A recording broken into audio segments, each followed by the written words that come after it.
para makapasok sa kaharian ng Diyos ay sa pamamagitan ng kapanganakang muli. Tatandaan natin itong laman ay hindi pwedeng pumasok sa kaharian ng Diyos. Sapagkat ang kaharian ng Diyos ay isang spiritual na lugar. That's the reason why we don't see heaven. Hindi natin nakikita ang langit.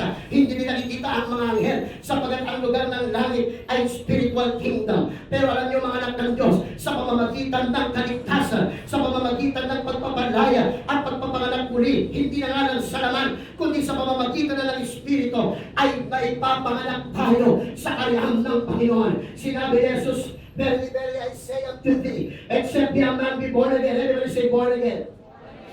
Now, magdadahan-dahan ako sumandit para magkaroon po ng tamang pagsagot. When people ask you ano ka, tell them, I am a Christian direction.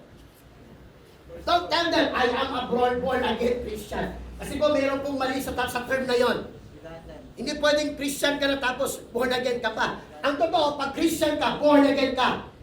So when people ask, anong faith mo? I am a Christian. I am born again. I was baptized in Jesus' name, and I am filled with the power of the Holy Spirit. Kahapon, o nung nakaraang Miyerkules, diba? Hindi ko na lang babanggitin. Kasi dumadami na yung nagla-like doon sa aking Pinos, 40 plus na yata. Pero ako pinihim doon sa isang kaklase, kakabats namin sa high school, kasi nag-react siya. Kasi diba nung Miyerkules ay araw daw ng abo.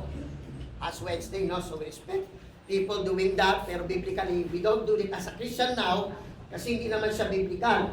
Walang naidaragdag kung maglagay kayo ng abo, wala rin naibabawas kung naglagay din kayo ng abo. Sa totoo lang, nung Miyerkules, na-share ko to sa Wednesday, nung gabi.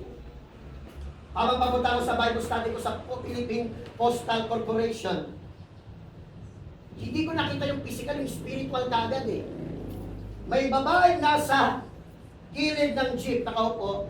Pag-akyat ko, katulad sinabi ko, hindi physical ang nakita ko. Ang laki-laki nga ng krus sa kanyang noo. Pero hinibaran ng Panginoon yung tao. Hindi po siya nakitang babae, may krus din. Pero ang nakita ko, pangit na mukha, namumulang mata, at tumahaba ang dila, labas-masok sa kanyang bibig. Kaya nagulat ako eh. Sabi ko, dapat hindi ganito ito. Kung talagang ito ay may bisa itong paglalagay ng mga abo sa kanilang mga noo at hugis krus pa sa mga nanonood sa ating internet broadcast. Magandang gabi sa inyo dyan. Sa ating kapatiran sa ibang bansa. Parang ganito tayo nag-print sa TV, ano? Okay. Yeah, welcome. Kamusta kayo dyan? Okay, tuloy tayo. Kamusta commercial? Okay. Pagtingin ko to sa babae at pag-akyat ko, talagang ako'y nagulat mga kapatid eh.